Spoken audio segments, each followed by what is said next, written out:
पहली सवाल है 50 किलोग्राम तथा 120 किलोग्राम के दो पिंड परस्पर 10 मीटर की दूरी पर रखे हैं। उनके बीच गुरुत्वाकर्षण बल ज्ञात कीजिए। जी का मान दिया है 6167 इंटू 10⁻11 न्यूटन मीटर स्क्वायर प्रति किलोग्राम स्क्वायर। तो चलिए इसको हल करते हैं। तो हमने आपको बताया था गुरुत्वाकर्षण नियतांक के बारे में बताया था। गुरुत्वाकर्षण नियतांक का मान आपको बताया था मैंने, ये दिया भी है तो कोई बात नहीं है। इसने पूछा क्या है, आकर्षण बल यानी कि F बराबर F equal to G M1 into M2 upon R square, इस फार्मूले का प्रयोग करेंगे। ये बताया था हमने गुरुत्वाकर्षण नियतांक के जो गुरुत्वाकर्षण नियम था उसके आधार पे F is equal to GM1 into M2 upon R square. अब इसमें जो है हम मान रख देंगे क्योंकि F ही पूछा है तो G का मान दिया है 6.67 इंटू 10⁻11 और M1 M2 क्या है 50 किलोग्राम द्रव्यमान का एक पिंड है और दूसरा है 120 किलोग्राम का, बटे बीच की दूरी ये भी मीटर में ही दी है। बीच की दूरी 10 मीटर दी है तो 10 गुणे 10 दो बार लेंगे क्योंकि स्क्वायर होता है। तो अब इसका दोनों जीरो ये काट दिए हमने, इसका ये जीरो कट गया और 12 पंचे 60 तो ये 60 हो गया गुणे यहाँ लिख देंगे 6.67 इंटू 10⁻11। ये बुक की सवाल है, आंकिक जो अभ्यास प्रश्नावली की सवाल है। अब इसमें ये जीरो कर देंगे, 7×42 6×36 440 6×36 440 ऐसे लिख देंगे। दशमलव कितने अंक बाद लगाएंगे, 1-2 अंक बाद 1-2 ये लिख देंगे गुणे 10⁻11। आगे लिख देंगे बल है इसलिए न्यूटन लिख देंगे। अब देखिए एक चीज हमने आपको और बताया था, अगर याद हो तो हम इसको मानक रूप में लिखते हैं। मानक रूप आपने लिखना मैथ भी पढ़ा है 7th क्लास में, नहीं पढ़ा है तो हम बता दे रहे हैं। मानक रूप का मतलब दशमलव एक अंक के बाद होना चाहिए, यानी कि दशमलव आपका 4 पॉइंट यहाँ आना चाहिए। तो जब इस ओर दशमलव ले जाते हैं तो 10 की घात प्लस में बढ़ेगी। जितना अंक ले जाएंगे दशमलव, जैसे 1-2 अंक यहाँ ले आएंगे तो 10 की घात 2 हम प्लस में बढ़ा देंगे। इसको लिखेंगे 4.002 लिख दें गुणे 10 की घात कितना कर देंगे, 10 की घात 2 कर देंगे क्योंकि जब 100 से गुणा करेंगे तो फिर पॉइंट ये आ जाएगा और इंटू 10⁻11 नहीं है। गुणा करने में समान आधार पे घातें जुड़ जाती है तो इसको जब जोड़ेंगे तो ये घट जाएगी 4.002। इस जीरो का कोई मात्रा नहीं छोड़ देते हैं। 10 की घात कितना आ जाएगा, नहीं ये तो आपका प्लस में है ना, 10 की घात 2 तो ये घट जाएगा, ये हो जाएगा आपका -9। यही उत्तर हो जाएगा। तो हम ये लिख सकते हैं जो इतने न्यूटन। ये आपकी सवाल। आइए अगली सवाल देखते हैं। दो समरूप गोलों के केंद्र परस्पर 1 मीटर की दूरी पर है। ये दोनों गोलों के बीच गुरुत्वाकर्षण बल 0.6 कितना 0.667 न्यूटन है, यानी कि 0.667 न्यूटन है। तो प्रत्येक गोले का द्रव्यमान कितना है। तो अब इसको हल करेंगे हम। यहाँ लिख देंगे न्यूटन के गुरुत्वाकर्षण नियम से, गुरुत्वाकर्षण नियम से ये लिख दिया हमने।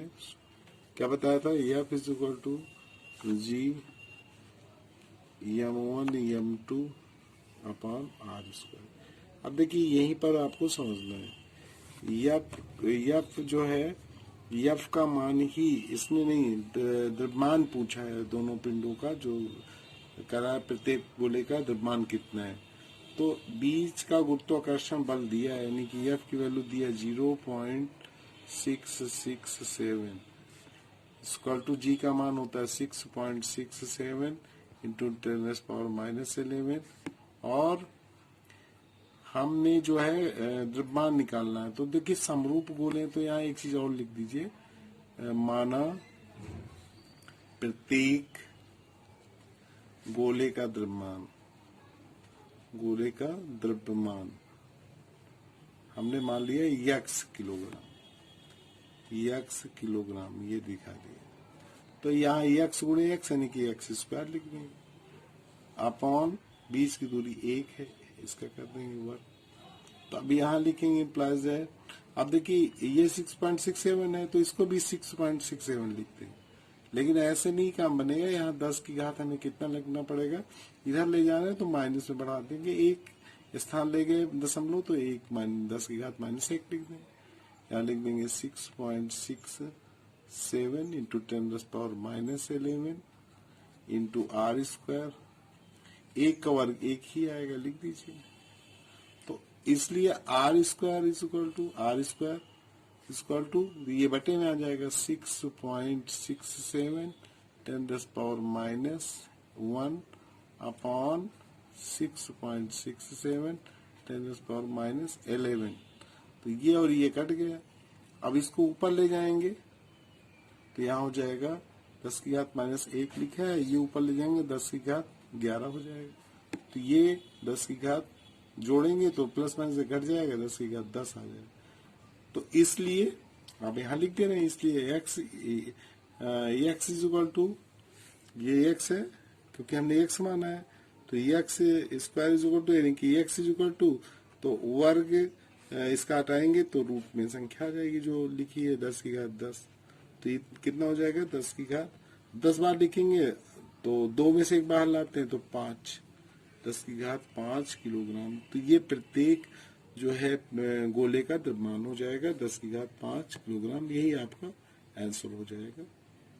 चलिए अब अगली सवाल देखते हैं। अगली सवाल है, दो पिंड एक निश्चित दूरी पर रखे हैं, चलिए ठीक है, उनके बीच गुरुत्वाकर्षण बल 36 न्यूटन है। तो F दिया है, लिख दे। सबसे पहले हम यही लिख देते हैं हमें क्या मालूम है और क्या निकालना है, ये यहाँ लिख देंगे प्रश्न से ज्ञात है। जब भी सवाल लगाइए ये जरूर लिखिए प्रश्न से ज्ञात है, तो इससे आधी सवाल तो आपकी लग जाएगी, ऐसे ही समझ में आ जाता है क्या दिया है क्या निकालना है। और क्या दिया है, बीच की दूरी हमें जो है ये दोनों पिंडों के बीच की दूरी त्योनी कर दी जाए तो वो नहीं ज्ञात है, तो बीच की दूरी r बराबर हमने r ही दिखा दिया, r मीटर। और F मालूम है, G का मान मालूम ही है, मैं 6.67 इंटू 10⁻11 यहाँ लिख देंगे न्यूटन मीटर स्क्वायर प्रति किलोग्राम स्क्वायर, बता चुके हैं इतना होता है जी का मान। इसमें देना चाहिए, नहीं दिया तब भी हम ये लिखेंगे। अब यहाँ लिख देंगे तो आता F इज इक्वल टू, लिख दें सूत्र से, तो ये G m1 m2 upon r square. अब हमने लिख दिया F का मान 36 दिया है, G ही रहने दीजिए, m1 m2 ये भी हमें नहीं पता है, r बीच की दूरी भी नहीं पता है, इसको डाल दिया हमने समीकरण नंबर 1। अब यहाँ लिखें बीच की दूरी तिगुनी करने पर, तो यहाँ लिख दें बीच की दूरी तिगुनी करने पर,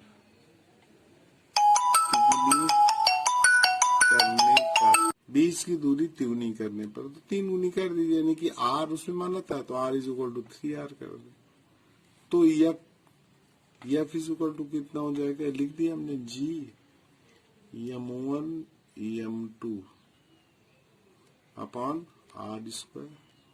तो ये होता है फार्मूला, तो F हमें यही तो निकालना है, G m1 m2 r 3 गुना तो 3r यानी कि 3r, इसका वर्ग कर देंगे। तो F is equal to G m1 m2 upon 3 तिक्का 9r स्क्वायर लिख देंगे। इसको डाल दिया हमने, या इसको इस तरह भी लिख सकते हैं, G m1 m2 upon r square गुणे 1 अपॉन 9 ऐसे भी लिख सकते हैं इसको। आप देखिए यहाँ हम लिख सकते हैं G(m1) अपॉन r² की जगह समीकरण 1 से ये 36 न्यूटन के बराबर है, तो यहाँ 36 लिख देंगे गुणे 1/9। तो 9 चौको 36, 4 आ गया, तो 4 न्यूटन का जो है वो बल लगेगा। अगर उनके बीच की दूरी हम बढ़ा देंगे, 3 गुनी कर देंगे, तो बल का मान कम हो जाएगा। कितना कम होगा? वो 4 न्यूटन हो जाएगा। 4 न्यूटन लिख दिया हमने, 4 न्यूटन का बल लगेगा। तो ये अगली सवाल नंबर थी आपकी। राधे राधे बच्चों, आज के लिए सिर्फ इतना ही। अब अगले वीडियो